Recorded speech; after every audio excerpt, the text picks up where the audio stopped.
이렇게 해서 막는 경우도 있어요. 무조건 팔만 빠르다고 빨리 가는 건 아니에요. 재능 갖고는 안 되는 거죠.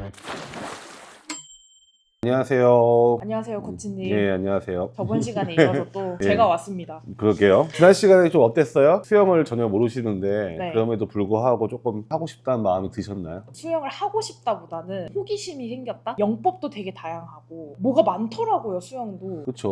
어마어마하죠. 네, 네, 얘기거리가 많고 네. 그다음에 뭐 단순하게 가자면 정말 단순하게 갈 수도 있지만 또 복잡하게 가자면 정말 다양하게 갈 수도 있기 때문에 이 코너만큼 되게 오래 가지 않을까 생각이 들어요. 바사로킥 할 때 숨을 길게 뱉는 것은 연습으로 충분히 되는 걸까요? 저는 하다 보니 들어갈 때 조금 내뱉고 참고 뱉으면서 나오는 게 저에게는 제일 베스트인데 어쩔 때는 물 들어가고 날리고 4번에 한 번은 안 들어갑니다. 이유가 뭘까요? 복불복 바사로킥 팁 부탁드립니다. 바사로킥 할 때는 다이브 해가지고 물속에서 이제 돌피킥을 차는 거를 이제 바사로킥이라고 얘기는 하는데 이때는 물속에 있는 시간이 기니까 당연히 호흡을 계속 뱉기는 힘들어요. 그래서 호흡을 참았다가 뱉기도 하는데 말 그대로 바사로킥 찰 때는요, 스타트에서 물속에 들어갈 때 잠시 뱉었다가 참았다가 다시 뱉는 동작을 해도 무관해요. 무조건 뱉어야 된다, 무조건 참아야 된다 규칙은 있는 건 아니고 본인이 편한 대로 하시면 되거든요. 근데 한 가지가 뭐냐면은 과거에 이제 선수들이 보면은 코를 막는 걸 좀 많이 했어요. 근데 지금은 많이는 안 하지만 그 이유가 뭐냐면은 코에 물이 들어가요. 물속에서 코로 계속 호흡을 뱉지 않으면 물이 들어가기 때문에 계속 뱉었던 부분이거든요. 또 한 가지는 바사로킥 찰 때는 살짝 이 코를 가만히 냅두지 않고 살짝 입으로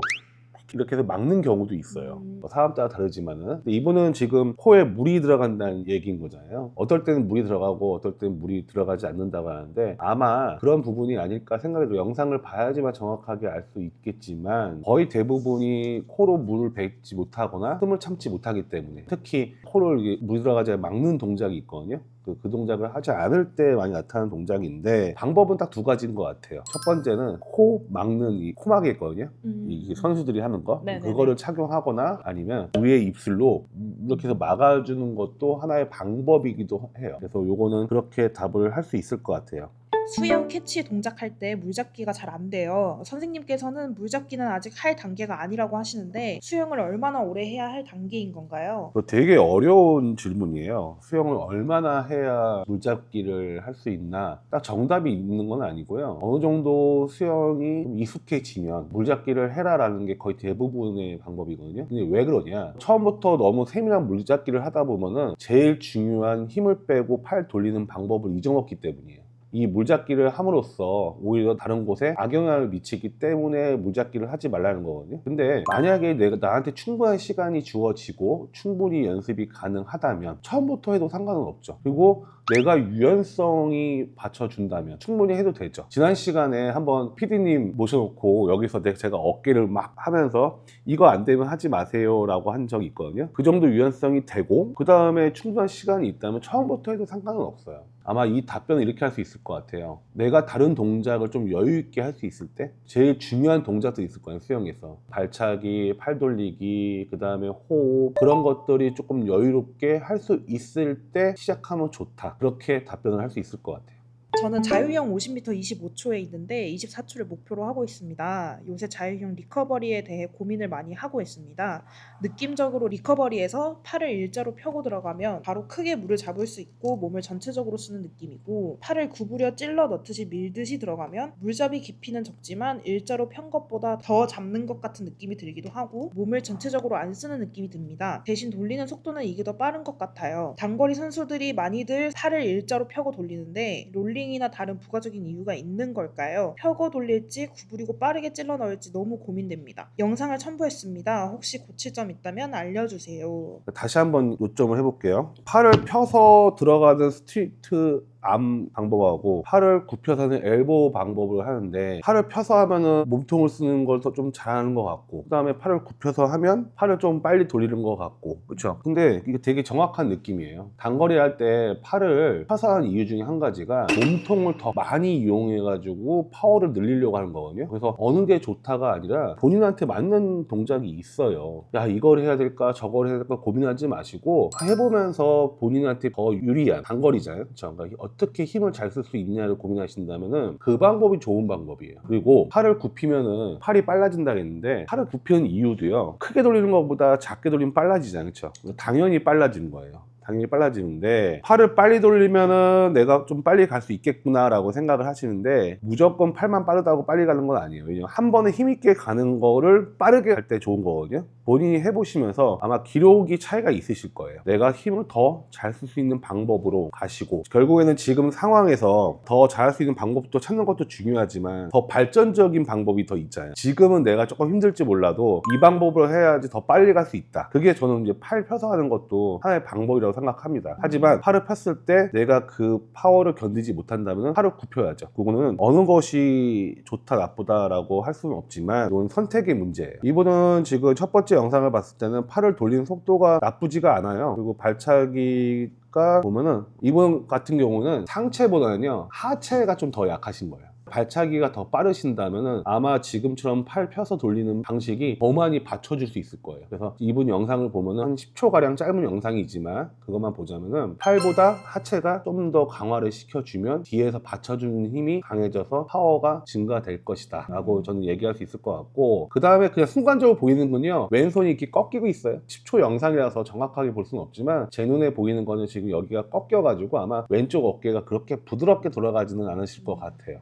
이렇게 얘기할 수 있을 것 같고요. 두 번째 영상은 물속에서 돌피킥 차면서 나와가지고 스트로크 하는 걸 봤는데, 이분이 만약에 50m가 목적이라면 지금 상황에선 크게 문제될 건 없어요. 손이 너무 바깥쪽으로 빠지는 것보다는 조금 안쪽으로 들어오는 게 낫거든요. 그래서 자영할 때 기준점은 뭐냐면은 내 어깨 앞에서 스트로크를 하게 만들어야 돼요. 옆으로 빠지거나 어깨보다 안쪽으로 들어왔을 때는 그렇게 좋은 방법은 아니에요. 무조건 정확하게 일자가 된다 그건 아닌데, 더 정확하게 얘기하자면 내 손목과 내 어깨 관절이 같은 위치에 있으면 있을수록 좋아요. 이런 식으로 당겨지는데, 이분은 뭐 크게 벗어나지도 않고 크게 들어오지도 않기 때문에 조금만 안쪽으로 들어온다면 더 좋을 것 같고요. 그 다음에 돌핀킥이 눈에 띄어요. 돌핀킥은 물속에서 이제 스트링 라인을 잡고 차는 거잖아요. 그렇죠? 근데 여기서 상체를 움직이면 돌핀킥이 좀 커지긴 해요. 하지만 상체를 너무 많이 움직이면 저항이 커져요. 그래서 이분은 지금 딱 앞에서 영상 봤을 때는 저항을 많이 받으실 것 같아요. 그래서 이 돌핀킥이 약해지지 않는다면, 상체의 움직임을 최소화시킨다면 아마 브레이크아웃 나오는 시점의 속도가 더 빨라질 수 있기 때문에 돌핀킥 크기가 죽지 않으면서 브레이크 나오는 거, 그 다음에 손을 살짝만 앞으로, 또한 첫 번째 영상에 본 것처럼 상체에 비해서 하체가 좀 약하다. 하지만 여기서 좀 조심해야 될 건 뭐냐면 짧은 영상으로 봤기 때문에 또 현장에서 보는 거와 좀 달라요. 그러니까 제가 하는 말은 참고 정도만 해주시면 좋을 것 같아요.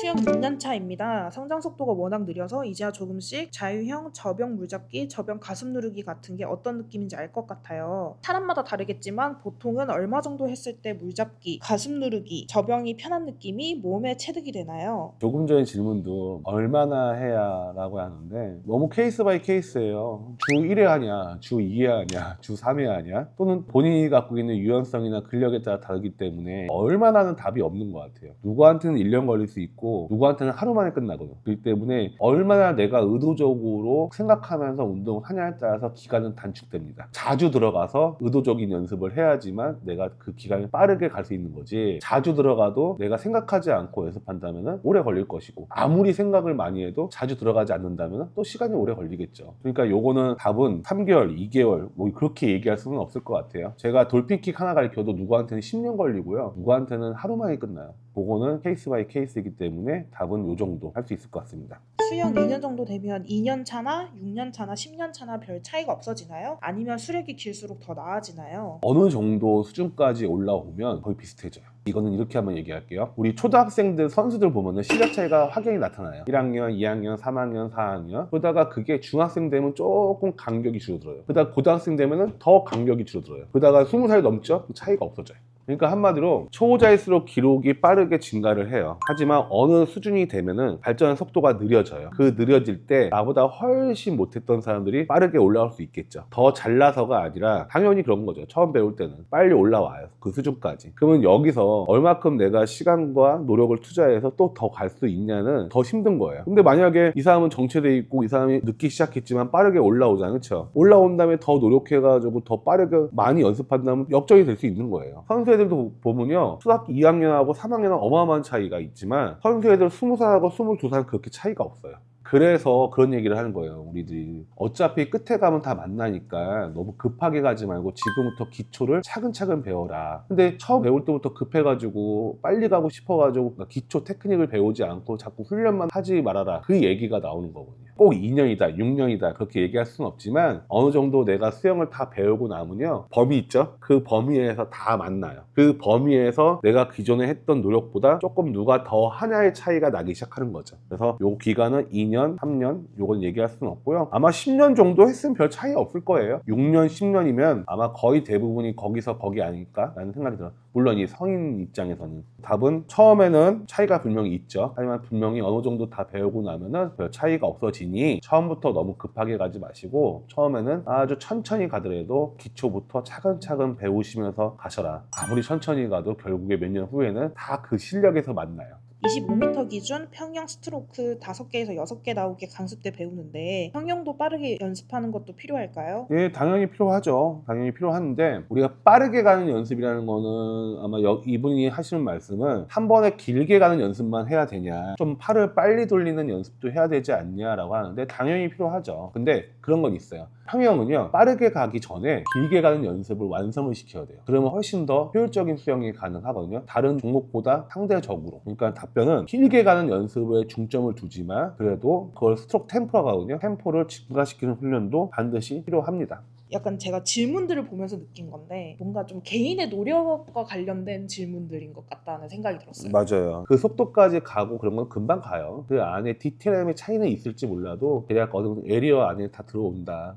그렇기 때문에 천천히 가셔도 결국에 옆에 사람이 빨리 가도요, 그 어느 섬까지는 만나니까. 만약에 그 섬까지 노력한다면 가기 때문에 그 노력이라는 거는 얼마큼 노력하면 얼마큼 시간이 걸린다, 그걸 딱 측정하고 얘기할 수 있는 부분은 아닌 것 같아요. 그쵸. 수영뿐만 아니라 모든 분야에서 마찬가지인 것 같아요. 타고난 재능이 있는 사람들은 금방 가겠죠. 하지만 타고난 재능이 있다 한들 그 안에서는 그 사람도 노력을 했을 거예요. 그렇죠? 그쵸. A급이 되기 위해서는 재능 갖고는 안 되는 거죠.